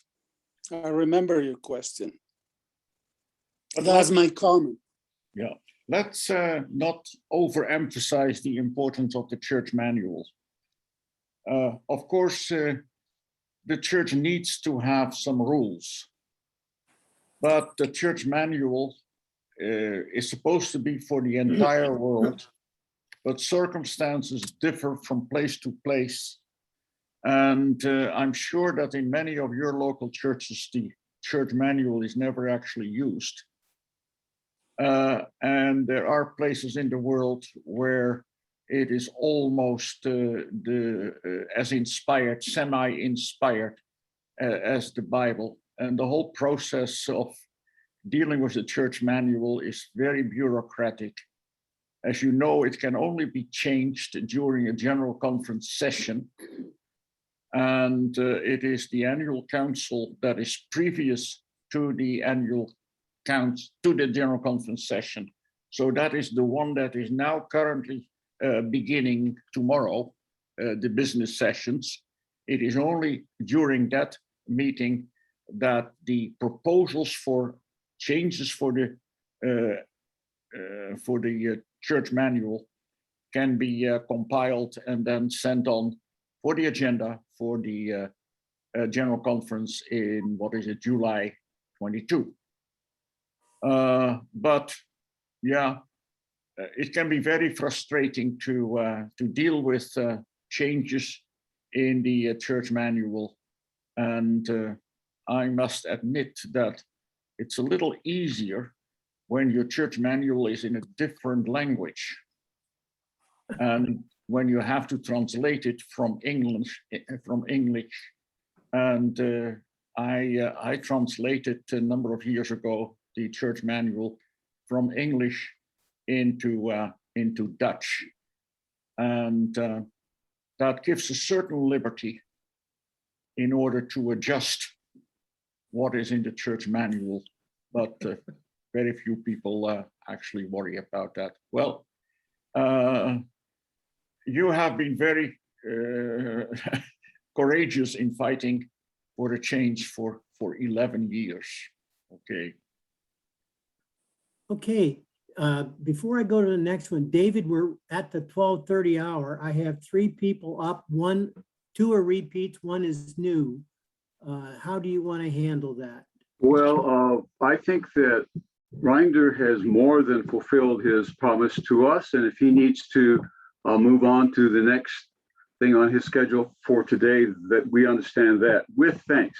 But if he can stay by, that would be great too. I myself will stay by another half hour till 1 o'clock our time. I think this is an important enough issue. And at some time, I personally would like to address it.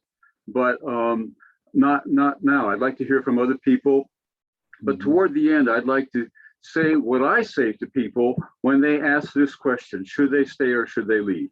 And I have a very clear answer to that I'd like to share. Okay, I'll stay for a while, okay, and let's see what okay. what comments and questions there are. Okay, I will go to I have some repeats, but I want to get to either Donna or Jeff. You had a question.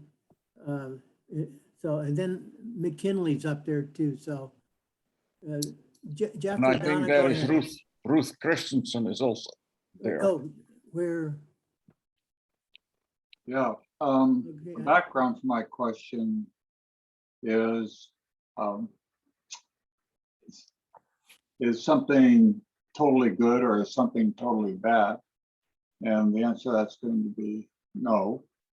But my question, Reinder, that maybe your personal answer or your general feeling, and that is, how good is the Adventist Church? Is it 100% bad, or is it 95% good?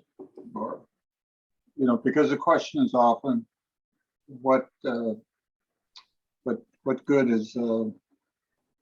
I had the question there. I'm sorry, I'm getting old, and I had another slightly different view of that. But it's basically, from my point of view, looking at the Adventist Church, there's so much good in it that I kind of want to stay with it. Mm-hmm. And that is how I feel, Jeff. Of course, the church is not perfect, far from it. And there are people that I find difficult to yeah, what is the word, to deal with. But at the same time, the church has brought me many good things all those years. And I want to belong to a community of Christians. And there are a number of reasons why I am a member of this particular community of Christians. And I want to remain with that group, not because it's perfect, but because there are many things that I do like, and there are many people that I feel comfortable with. And so, yes, I have problems with some of the 28 fundamental beliefs, I say honestly. And there are some things that I find difficult to stomach. But by and large, this is the group where I belong. And I continue, I hope that I can still be of do some things that are meaningful for people within the church.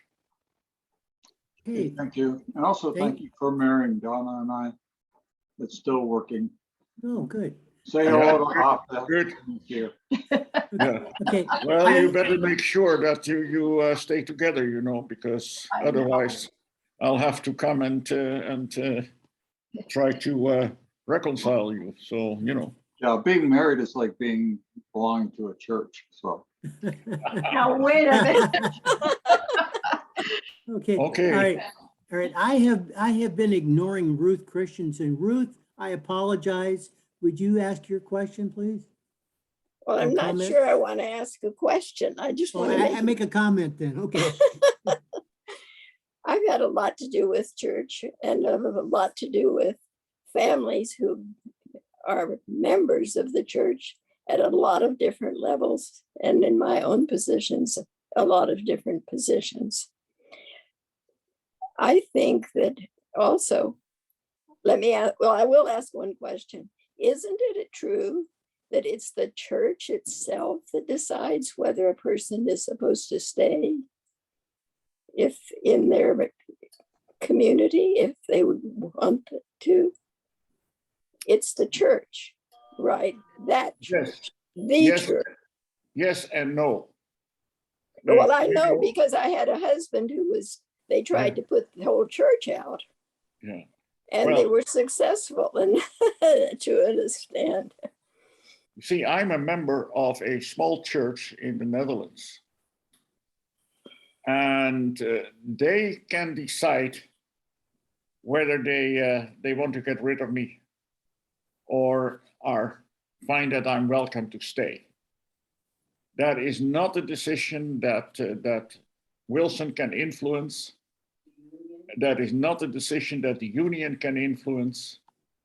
It is the local group of people, maybe those 15 people that will come to a business meeting.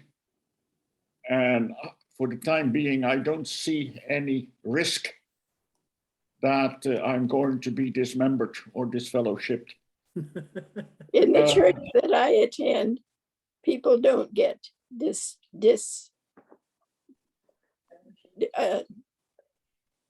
they don't put them out.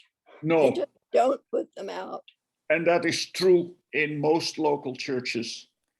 So it is, some people get disfellowshipped in some places when they are very outspoken in a particular doctrinal question. And that has become a conflict, like in the times of Bruinsma and the time of Desmond Ford. And then some people were put out. Of course, there are also places where people would be disfellowshipped when there has been a severe moral issue. But I think the way we have been talking about our church, expressing some of our doubts and expressing questions to which we don't get answers, we are not in any danger of being disfellowshipped. And if we feel that this is still a place where we want to belong, then I think we are not in a risk.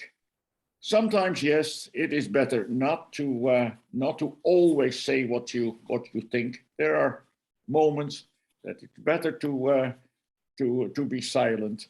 But by and large, if we make an effort to really belong, then I think there is little chance that we would be disfellowshipped. Okay, thank you. I have a comment by Reverend Dr. Henry Lamberton a few minutes ago. Would you like to comment on that, Hank?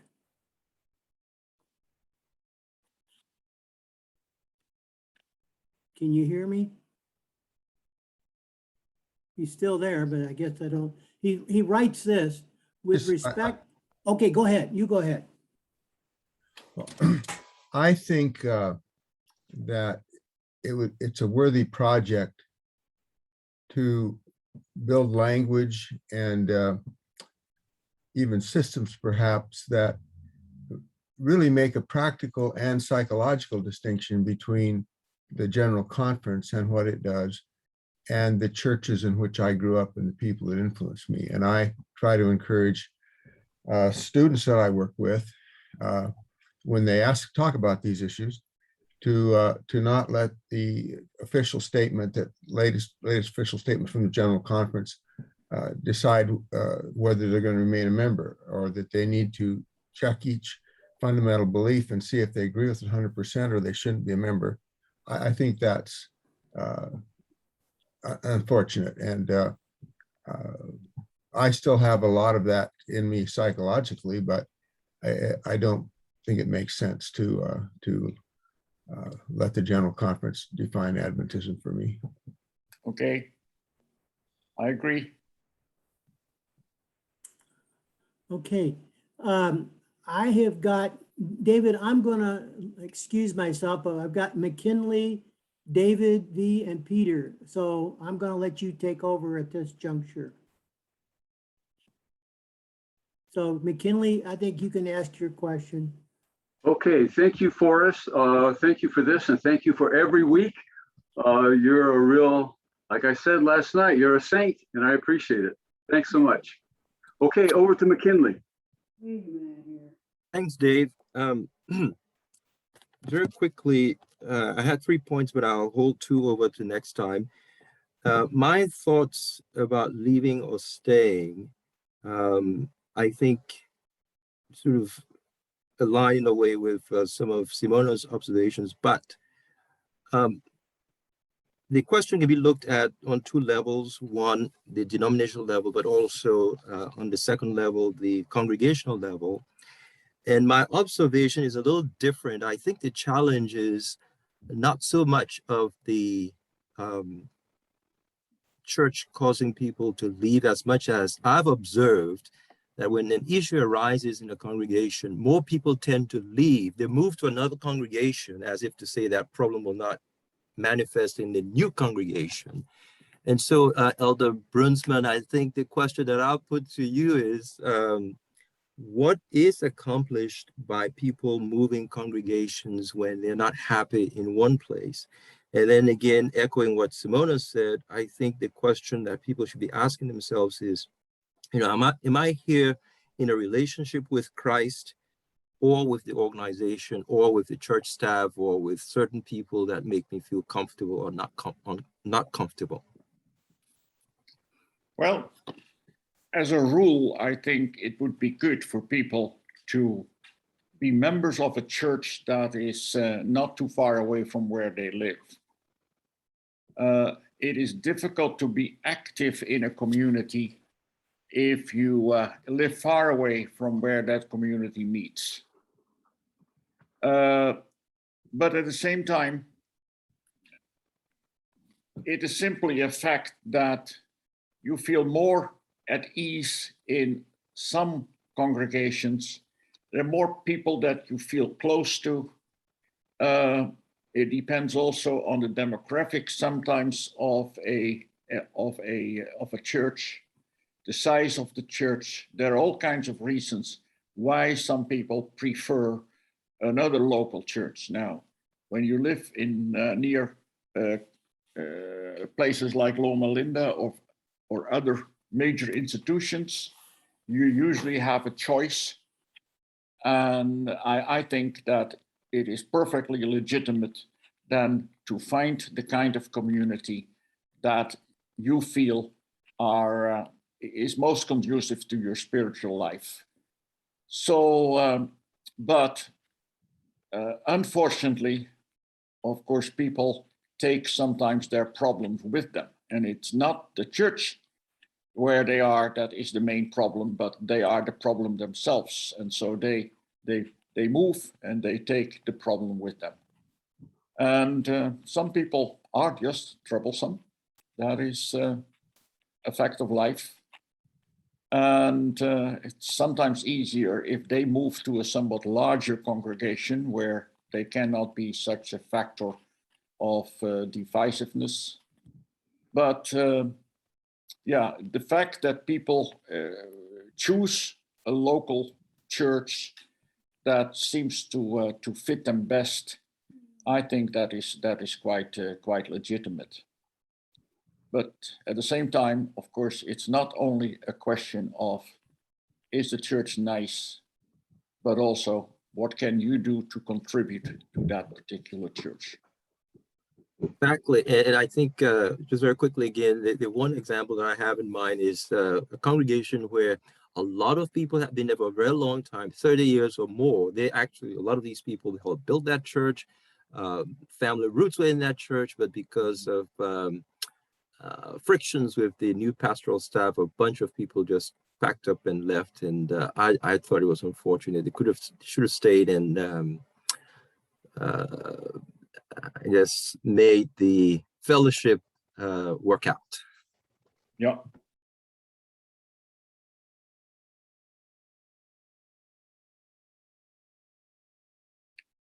Who's next? Is there anyone who hasn't spoken yet that would like to speak? Let's go to people who haven't spoken first. I don't see everybody here, so if you would like to speak, just begin speaking. Hi, David. This is David Vaglin. Yeah. Can you hear me? Yes.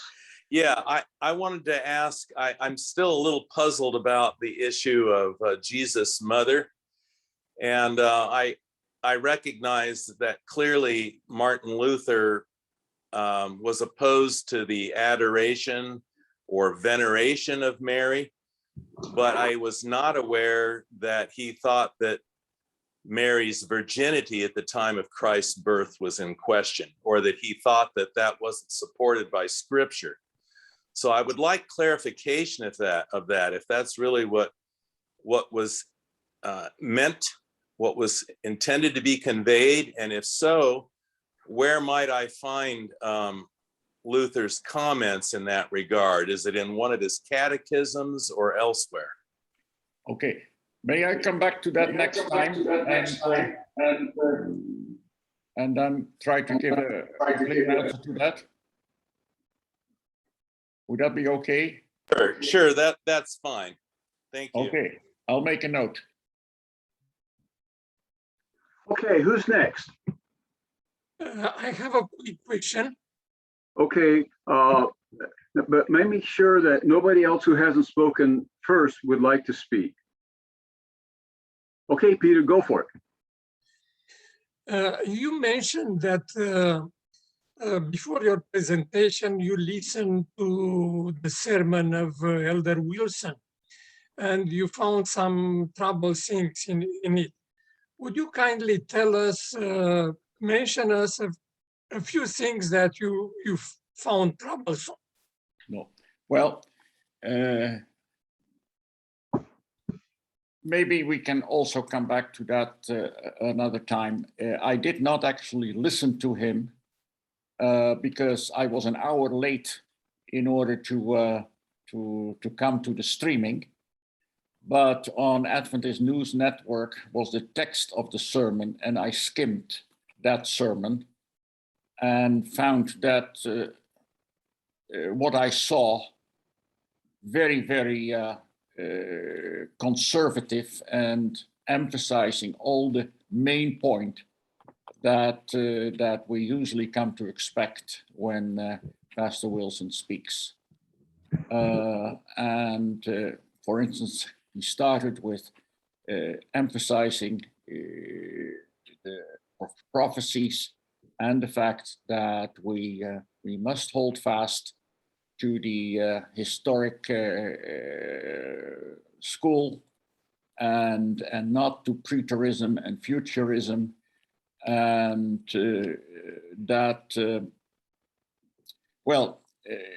there was a whole list of things that he worries about, that many people are not clear about. Of course, creation and evolution, about the interpretation of the three angels' messages, and so on and so on.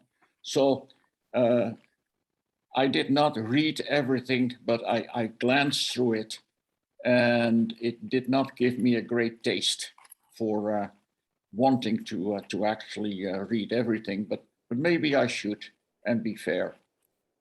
And but it's easy also, Peter, to read it for yourself, and the Adventist News Network has the script of the sermon available. Thank you. Thank you. Thank you very much. Is there anybody else who would like to speak for the first time? Okay, if not Eduardo, then I would like to speak after that.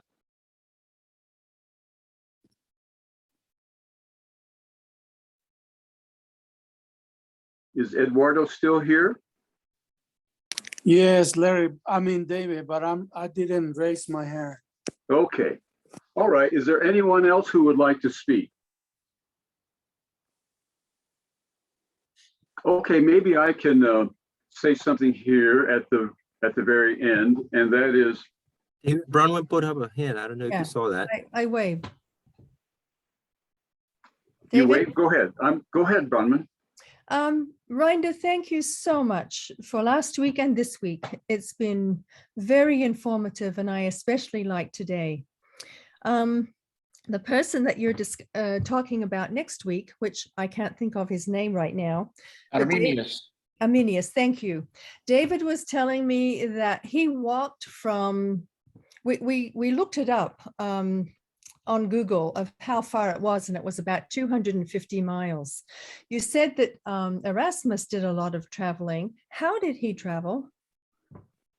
Erasmus traveled sometimes with a horse that he either bought, and sometimes he was not so lucky in buying the right kind of horse that was strong enough, because he didn't always have enough money to get the best quality horse. And sometimes he walked, and sometimes in the best of times, he would take a coach. And the boat. And to England, of course, with the boat, yeah. Boat, it just amazes me the amount of the distances that some of these people traveled when they didn't have what we have today. It's just amazing. And when you come a century later or so, and you come into the golden age, it's really surprising how much travel there was going on, and how the young people who were coming from a good family, how they went to study in different places all over Europe. Thank you. Okay, if there's nobody else, I'll go forward and I'll comment on this and have the benediction, and then we will begin with Arminius next week. Read up about him because he's a fascinating person too. David, now, yes. David, could I comment? Yes. Gerald Whitehouse here. Just one comment and then a question. It's interesting that Erasmus really was contemporary with the Spanish Inquisition. So it was a tumultuous time and a difficult time. And I guess it's a tribute to Erasmus' diplomacy that he was able to survive, even though he criticized things in the church. A question I have, I was looking at his history online, scanning through a review of his life. I think I understood that there was a young student of his who later was Charles V. That Charles V was actually a student of Erasmus as a young man. And I suppose my question would go to Reinder, asking, do you know anything about that and the influence that Erasmus may have had on Charles V, who was, of course, quite instrumental in trying to force Luther to recant? He did give Luther safe passage to the Diet at Worms, for example, but he was never able to squash Luther in his work. Can you comment at all on perhaps the influence that Erasmus may have had on Charles V? Well, Erasmus was a tutor of a number of significant people, but I don't recollect in my reading that he was also a tutor for some time for Charles V. But I'll come back to that then next week, Gerald. I have a recent, very major biography of Erasmus, and I'm sure that if that was the case, I'll find it in there. So that's another thing I'll come back to. And as I said in the beginning, don't expect me to be an expert on all these people that I'm going to deal with. But thank you. I'm interested in also myself in finding that out. I'll do that. Okay, it's time for us to conclude. Maybe I can make a comment or two and then have the benediction. A number of people over the years have asked me this question: should I stay or should I leave? And I have a very clear response, and that is there is a very strong presumption against leaving. A presumption is not as strong as a prohibition, but a presumption means that what one does bears the burden of proof. And if there's a doubt, the existing situation stays. So there's a very, very strong presumption in favor of staying. Having said that, though, we have an opportunity now that previous generations didn't have, and that is one can become a member of a church that's quite some distance. If the local church is not working out for some reason, one can become the member of some other church. And I have helped people transfer from local congregations where things were difficult to, say, the Sligo Church, or to the Loma Linda Church, or to other churches like that. And I have been active in those kinds of transitions by talking to the pastors involved. Now, some of the local churches are happy to send a letter of transfer to the larger church. Some of them won't. Some of them will say, this person is so out of line doctrinally that we will not recommend that person to the larger church. That's not to be too much of a concern, because the other church to which the person hopefully will become a member can take that person in by profession of faith. So sometimes that has happened too. So I think Adventism has always been pluralistic. It is pluralistic now. It will become more pluralistic. Therefore, find the form of Adventism that you can support and that you can be nurtured by, and get in touch with that. And if you need any help in making those transitions, I've had a little experience at it, and I can be of service to you. The only other thing I would say is financially and otherwise support the place where you're being nurtured. And I don't think it's right to become a member, say, of the Loma Linda Church and not support it in any way. I think that if you're being actively nurtured by the Loma Linda Church or Sligo or Glendale or any other, financially support that church, because it needs your help as well. And you notice at Loma Linda, when they give people greetings for their birthdays, these people are all over the world receiving birthday greetings from the Loma Linda Church. The Loma Linda Church is not the only one that way, but it's the one I know best, and it's easy for me to help people make that transfer. So don't leave. If you need to make a change, choose another spot. Do you want to say anything, Reinder? You're just about ready to say something. Yeah, well, that is very good, what you just said. But it's a little more difficult in a small country like ours, where the churches are closer and where people tend to know each other a little more. And so I think it's a little easier in a place like Loma Linda or similar places. But I suppose they would even accept me if I wanted to leave my church here in the Netherlands. I think so. If not, I'd petition Elder Roberts on your behalf. Okay, well, let's wait. Okay. Okay, thank you. The Lord bless you and keep you. The Lord make his face to shine upon you and be gracious to you. The Lord lift up his countenance upon you and give you peace. Amen. Amen. Thank you all very much. And we'll be back with Arminius next week. Thank you very much. Thank you. Thank you, Thank you so Reinder. much. You're welcome. Bye-bye. Have a good evening. Bye-bye. Good night. Bye-bye. Bye-bye, Apia. Yeah, goodbye.